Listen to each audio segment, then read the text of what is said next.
I've been delighted to be part of the founding team of the Pearson Affordable Learning Fund and to be the chair of its investment committee from its inception back in 2012.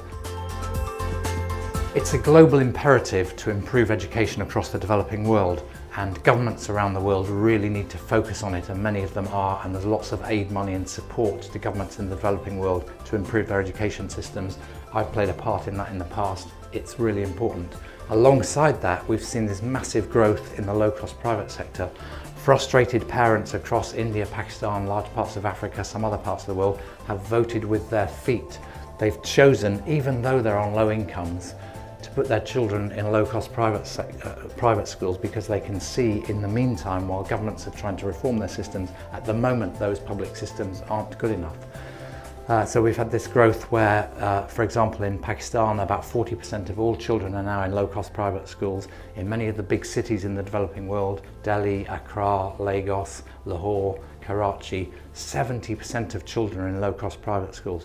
So we set up the Affordable Learning Fund at Pearson with two main purposes in mind. One was, could we get high quality, low cost, consistent education across chains of schools that would improve the service to parents who are choosing the low cost private sector?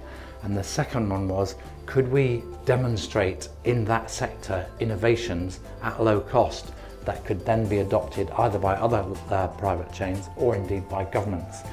If we can show, as we are, for example, with the Spark schools in South Africa, or the Omega schools in Ghana, or Avanti in India, that you can get low-cost, high-quality private solutions at roughly the same cost per student or less than governments are spending, then those are innovations that governments can adopt at no additional cost to the taxpayer and improve the outcomes.